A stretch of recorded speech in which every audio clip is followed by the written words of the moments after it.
they lied on Bumpy when they said he was involved in illegal drugs. He said he was in the numbers. That's right. He said everybody know that he was a number man. Bumpy Johnson was more than just a gangster. He was a legend, a villain in the streets of Harlem, New York, and, yes, a father. He had two daughters, Ruthie and Elise, who had to grow up in the midst of his fame and fortune, but also his enemies and dangers. How did they survive in a world where their father was both loved, respected, and of course hated and feared? Well, stay with us till the end of this video as we go into the fascinating and tragic stories of Bumpy Johnson's children and how they lived, loved, and died. What happened to the children of Bumpy?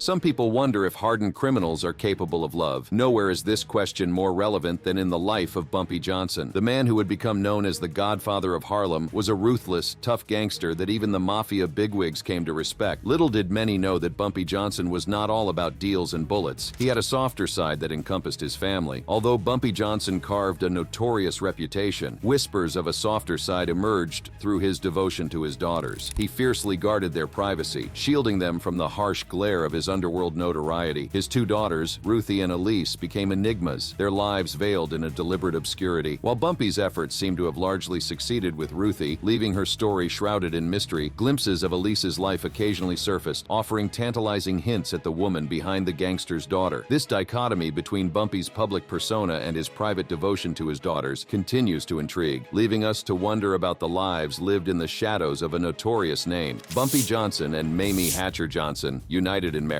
welcomed their only child, Ruthie. However, details of her life remain shrouded in secrecy. Unlike Bumpy's notoriety, Ruthie's story fades into a frustrating void. Public records offer no glimpse into her childhood aspirations or path in life. Only the silence speaks volumes, hinting at a deliberate choice for privacy or the cruel hand of fate erasing her narrative. Her final chapter, marked by the announcement of her passing, is all we have, leaving her life story an intriguing but unfinished puzzle, forever lost to the shadows. In 2006, the curtain fell on Ruthie Johnson's life. Public announcements acknowledged her passing, but the cause remained shrouded in mystery. The absence of a birth date further obscures the years she lived, leaving questions unanswered. Did she pass peacefully surrounded by loved ones, or was her demise shrouded in tragedy? While details remain elusive, one can almost imagine Bumpy, her notorious father, breathing a sigh of relief. His turbulent life often spilled into the headlines, but perhaps he found solace in knowing Ruthie's existence remained largely private, a silent chapter untouched by the glare of public scrutiny. Whether by design or circumstance, her story remains an enigma, whispering of a life lived away from the spotlight, its secrets carried to the grave. However, in Elise's case, Bumpy's attempt to shield her from prying eyes didn't work as well as it did for Ruthie. We know that she was a child Bumpy had from a relationship with an unidentified woman. Even when this relationship occurred is unknown, but it obviously didn't affect Bumpy's marriage to his only legally recognized wife, Mayme Hatcher Johnson. Elise was accepted into the household of Bumpy and Mayme, and just like her stepsister, we have no birth date for her. But in sharp contrast to her stepsister's well-hidden life, Elise was loud and about town. She seemed to have wanted to follow in the footsteps of her father's criminal ways. Bumpy and Mayme must have tried real hard to rein her in, because we only seem to get little snippets of her wild ways. Ever lavish, Bumpy spared her no expense, so Elise enjoyed a life adorned with luxury. Designer clothes, lavish dinners, and material comforts were her reality. Yet a shadow loomed over her own goals. Her father's criminal record became a shroud that acted as an invisible barrier, halting her pursuit of higher education. This roadblock, fueled by societal stigma and potential institutional bias, stood in stark contrast to the life of privilege she otherwise lived. This left Elise to navigate a path paved with both opportunity and limitation. Her battle with this invisible barrier drove her to heroin, and before long, she was a full-blown addict. She soon also gained the reputation of a prolific shoplifter. It was because her parents would no longer give her money, which she inevitably spent on her drug habit. She decided to turn to shoplifting to fuel her drug addiction. Elise, ever unpredictable, defied expectations with an unexpected pregnancy. The father's identity remained a secret, perhaps fueled by fear of Bumpy's notorious temper. Motherhood arrived in the form of a daughter, Margaret, a beacon of hope amidst the complexities of her life. Whether fueled by love or a desire to shield her child, Elise chose not to reveal the father. This leaves a void in Margaret's story, and hinting at the turmoil that may have shaped their lives. This unspoken chapter, cloaked in secrecy and shrouded by Bumpy's shadow, adds another another layer to the multifaceted narrative of their family, leaving questions lingering and the true dynamics of their relationship open to interpretation. Due to her addiction, Elise was neglectful of her daughter's welfare. Margaret ended up being raised by Bumpy and Mayme. For some reason, Margaret blossomed under her grandparents in a way her mother couldn't. Surrounded by their love and generosity, she was showered with gifts and enrolled in a prestigious private school, a stark contrast to the struggles she might have faced otherwise. Bumpy Johnson, Harlem's notorious gangster, saw a different kind of potential in his granddaughter's academic prowess. While his world thrived on muscle and intimidation, he entrusted her with a clandestine role, managing the finances of his illegal numbers games. Unaware of the true nature of her work, she meticulously balanced ledgers and calculated profits, her skills unknowingly fueling her father's criminal enterprise. Bumpy, torn between paternal affection and the demands of his underworld life, compensated her generously but kept the truth shrouded in secrecy. This uneasy pact, a curious blend of pride and exploitation, played out amidst the shadows, leaving her at the center of a hidden operation without ever truly knowing the game she was playing. Meanwhile, Elise, in an attempt to make moves within her father's social circles, forged a connection to famed civil rights activist Malcolm X. While Bumpy Johnson carved a path in the criminal underworld, a different vision stirred within Harlem. Politicians and civil rights leaders, including Bumpy's old friend Malcolm X, began raising their voices, highlighting the community's struggles and advocating for black citizens. They aimed to revitalize the neighborhood, offering paths of opportunity beyond the bleak realities of poverty and despair. Their fight for social justice stood in stark contrast to the shadowy realm Bumpy navigated, but both men, in their own ways, sought to shape Harlem's future. Whether their methods would converge or clash remained to be seen. Their paths diverged, yet a thread of friendship remained. Bumpy Johnson, Harlem's notorious gangster, and Malcolm X, the firebrand civil rights leader, shared a history dating back to their street hustling days in the 1940s. Now, in the turbulent 1960s, Malcolm, having broken from the Nation of Islam, faced threats to his life. Turning to Bumpy, the man he once knew as Detroit Red, he sought the protection only a Harlem underworld figure could offer. This unlikely alliance, forged in shared past and desperate circumstances, tested the boundaries of loyalty and highlighted the complex reality of black life in America. Would it offer Malcolm the shield he needed or entangle him deeper in the very system he fought against? More on that later. Because Malcolm and Bumpy were close friends, it wasn't hard for Elise to make the connection. Before long, though, rumors began to fly that Elise was having an affair with Malcolm X. Despite whispers and innuendo, no concrete evidence ever substantiated the rumors swirling around Malcolm. His wife, Betty, played a pivotal role in quelling the gossip. A pillar of strength and unwavering loyalty, she stood resolutely by her husband, refusing to give credence to the speculation. In her unwavering support, she acted as a shield, deflecting the accusations and safeguarding Malcolm's reputation. Yet the murmurs persisted, a testament to the murky nature of rumor and the enduring power of speculation. Did they stem from genuine suspicion or malicious intent? Were they mere whispers or fueled by hidden truths? Whether echoes of reality or figments of imagination, the unanswered questions continue to linger, adding another layer of intrigue to the already complex narrative of Malcolm's life. Here again we run into another stone wall regarding the children of Bumpy Johnson. We have no further glimpse into Elise's life. She may or may not have overcome her addiction or even settled down in an attempt to live a good life. All we know after this point is again like her stepsister. The next thing we know is of her death. Coincidentally, she died the same year as Ruthie, 2006. Elise was survived by her daughter Margaret, who went on to live for another 10 years before her own passing. While Margaret was alive, she followed in her grandparents' footsteps and was well known for her philanthropy. She was always keen to lend a helping hand to her neighbors and others within their community. The dangerous streak in the Johnson family didn't disappear entirely, though. Margaret had a good hand with guns, so much so, she became known as the Annie Oakley of Harlem. One unfortunate miscreant got a full taste of her prowess with a gun. Believing the wheelchair-bound Margaret was an easy target, he tried to make away with her purse. Margaret was up in years, so it dislocated her hip and also had a slip disc. As he attempted to grab her purse, she pulled out her gun and shot him. Lucky for him, Margaret didn't intend to kill him. He was wounded and lay on the floor while she detained him, waiting for the police to arrive. When she finally passed on in 2016, she had had a full, eventful life. She left behind a son, Anthony Johnson. But interesting as the stories of Bumpy Johnson's offspring are, they pale in comparison to their infamous father.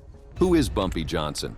1905 was a very eventful year in the United States. Teddy Roosevelt had just become president, and the Wright brothers would perform the first airplane flight lasting over half an hour, launching the entire world into a new revolution. Some not-so-good things also happened. A tornado destroys much of Snyder, Oklahoma, killing at least 97 people. In Brockton, Massachusetts, a boiler explodes in a shoe factory, resulting in a building collapse, and fires that kill 58 people. And into the midst of this portentous time was born the man who would become the Harlem Godfather, Ellsworth Raymond Bumpy Johnson. He was born in Charleston, South Carolina, on October 31st of that year to the household of Margaret Moultrie and William Johnson. As he grew into childhood, his parents noticed a small bump on the back of his head, and so the lifelong nickname Bumpy was given to him. Growing up for Bumpy was unremarkable. His parents, while not rich, had their own house. Everything seemed to be going okay until Bumpy turned 10 years old. Bumpy had an older brother named Willie who he looked up to. Now back then you have to understand that people of African American descent were not fully integrated into American society. Emmett Till's brutal lynching for merely looking at a white woman serves a reminder of the danger African Americans faced. So when Willie was accused of killing a white man, his parents were thrown into overwhelming fear, a fear of reprisal that could happen to not only their son, but to the entire family. They hurriedly mortgaged their house and sent most of their children, including Bumpy and Willie, to live in Harlem. It is after the move there that Bumpy got a taste of the kind of life he would become famous for. Coming from down south left Bumpy with a thick southern accent. Coupled with his bumpy head and short stature, Bumpy became the target of the local children's harassment. The constant bullying Bumpy Johnson endured may have fostered a violent streak, a skill that would later fuel his life of crime. Ditching school walls for the concrete jungle, young Bumpy hustled his way through Harlem. With friends, he'd shark pool cues, hawk newspapers, and sweep restaurant floors, their laughter echoing off brick buildings. This hustle brought him face to face with William "Bub" Hewlett, a notorious gangster. While others scurried past Bub's territory, Bumpy stood his ground, earning both the gangster's respect and a glimpse into the city's underbelly. This chance encounter would set in motion a chain of events that would forever alter Bumpy's life, drawing him into the shadowy world of Harlem's underworld. Recognizing Bumpy's spark and unwavering spirit, Bub, impressed by the boy's defiance, offered him a unique opportunity. Instead of hustling for nickels, Bumpy could trade street smarts for muscle, joining Bub's operation of protecting Harlem's high-rolling numbers bankers. The transition was seamless. Bumpy's streetwise instincts, honed through years of navigating the gritty underbelly, were perfectly suited for this new role. He learned quickly, his loyalty and courage earning him respect within the organization. Word of his effectiveness spread like wildfire, and before long, Bumpy Johnson, the former street hustler, became the most sought-after bodyguard in Harlem. His name synonymous with unwavering protection in a world where danger lurked around every corner. Bumpy Johnson's ascent in the criminal underworld was swift and perilous. Ditching street hustles for bolder ventures, he graduated to armed robbery, extortion, and pimping, a dark path lined with danger and frequent encounters with law enforcement. His 20s became a blur of reform schools and prisons, brief reprieves interrupted by the clanging of cell doors. Yet, his spirit remained unbroken. After a 2.5-year stint for grand larceny, he emerged in 1932, penniless and with no future in sight. But fate, or perhaps the allure of power, awaited him on the gritty streets of Harlem. There, he crossed paths with Stephanie St. Clair, a formidable figure wielding influence over various criminals. Little did he know, this encounter would mark the beginning of a partnership that would rewrite the power dynamics of Harlem's underworld. Stephanie St. Clair saw not just muscle, but brains in the 26-year-old Ellsworth Bumpy Johnson. Despite a 20-year age gap, some claim closer to 10 years, theirs was a fast friendship built on mutual respect. He became her protector, collector, and numbers runner, entangled in her battles against both the Mafia and Dutch Schultz's mob. His loyalty, however, came at a dark cost. Mayme, Bumpy's wife, later admitted in her biography that he and his crew of 9 waged a clandestine war, picking off Schultz's men with chilling ease due to the scarcity of white men in Harlem during the day. This glimpse into their ruthless tactics paints a complex picture of their partnership, revealing the violent underbelly beneath their apparent connection. Despite the escalating violence with 40 casualties, the gang war between Bumpy Johnson's crew and Dutch Schultz couldn't be stopped by them alone. The tide turned when Lucky Luciano, New York's notorious Mafia boss, had Schultz eliminated for defying his authority. This unexpected twist opened a negotiation window. Johnson and Luciano struck a deal. Harlem's bookmakers, led by Johnson, would maintain their autonomy but share profits with the Italian mob for peace. As Johnson's wife, Mayme, reflected, it wasn't ideal, but Harlem viewed it as a win. The bloodshed stopped, Johnson secured autonomy, and he became a symbol of resistance, having defied the white mob on equal footing. Their unexpected alliance cemented, Johnson and Luciano became unlikely chess partners, often clashing minds over the black and white square unawares at Luciano's favored spot near the 135th Street YMCA. Yet Stephanie St. Clair, the woman who initially brought them together, chose a different path. Following a prison stint for her husband's murder, she distanced herself from the underworld, though whispers suggest Johnson's watchful eye remained upon her. With St. Clair's shadow fading, the mantle of Godfather of Harlem settled firmly on Johnson's shoulders. His reign ensured no criminal act in the neighborhood escaped his notice, his approval the necessary key to Harlem's illicit operations. The former bodyguard had risen to become the undisputed kingpin, his influence permeating every dark corner of the community. As Mayme Johnson vividly recounted, Harlem operated under Bumpy's thumb. Anything at all, she wrote, you'd better see Bumpy. From gambling dens to speakeasies, his approval reigned supreme. Dare to defy him? The consequences were brutal. One such case involved Ulysses Rollins, a rival. The chilling account describes Bumpy spotting Rollins, drawing a knife, and engaging in a bloody brawl. Bumpy stood up and straightened his tie. The biography continues, leaving Rollins badly gashed, one eyeball hanging. Undeterred, Bumpy calmly ordered spaghetti and meatballs, showcasing his cold-blooded control and the stark price of disobedience. This ruthless streak, though unsettling, cemented Bumpy's image as the unchallenged godfather, his power leaving an undeniable mark on Harlem's underworld. Bumpy Johnson, the undisputed kingpin of Harlem's underworld, wasn't all knives and power plays. A surprising complexity lurked beneath his tough exterior. While Mayme Johnson described him as the gatekeeper of illicit operations, demanding a cut from anything illegal in the neighborhood, others saw a Robin Hood-like figure. He used his wealth to uplift impoverished communities, showering neighbors with gifts and hosting festive celebrations. Beyond the gangster facade, a cultured side emerged. A lover of poetry, he dabbled in the literary world, publishing verses in Harlem magazines. His charm extended to the city's social circles, leading to affairs with prominent figures like Lena Horne and Helen Lawrenson. He transcended the gangster stereotype, wrote Frank Lucas, himself a Harlem drug kingpin. Unlike the rough denizens of the underworld, Johnson exuded an air of refinement, more like a businessman with a hidden illegal empire. This duality fascinated Lucas, who saw in Johnson a glimpse of something different. Yet for all his sophistication, Johnson wasn't immune to the law's grasp. A 15-year heroin sentence landed him in Alcatraz, the seemingly inescapable prison known as The Rock. Ironically, while Johnson carved out a niche within its formidable walls, history unfolded outside. On June 11, 1962, 8 years into his sentence, the unthinkable happened. The only successful escape from Alcatraz. Rumors swirled around Bumpy Johnson's possible involvement in the infamous Alcatraz escape. Whispers suggested he utilized his connections to procure a boat for the escapees, further fueling speculation. His wife, however, offered a different perspective, attributing his decision to stay behind to his longing for a life beyond. Fugitive status. Freedom finally arrived in 1963, and Johnson returned to Harlem. While still revered and respected, the neighborhood had morphed in his absence. The tide of drugs, spearheaded by the very Mafia he once aligned with, had ravaged the community, leaving it dilapidated and struggling. The Godfather's return came at a crossroads for Harlem, marking both a homecoming and a stark reminder of the challenges that lay ahead. In the face of Harlem's struggles, political and civil rights leaders sought to uplift the community. Among them was Bumpy Johnson's old friend, Malcolm X. Their friendship, forged in the rough streets of the 1940s, rekindled when Malcolm, now a powerful leader, sought Bumpy's protection from enemies within the Nation of Islam. However, Malcolm soon distanced himself, wary of the association with a known criminal. Tragically, just weeks later, Malcolm X was assassinated. Bumpy's own fate unfolded differently. 5 years after his release from Alcatraz, he passed away peacefully in 1968, surrounded by friends and enjoying a late-night meal. While some expressed surprise at the lack of violence, his wife Mayme saw it as a fitting end. She said in her book, Bumpy's life may have been turbulent, but his death was one any Harlem man would pray for. As we continue to unwrap this tale, let's take a closer look at the woman who wrote so authoritatively about Bumpy.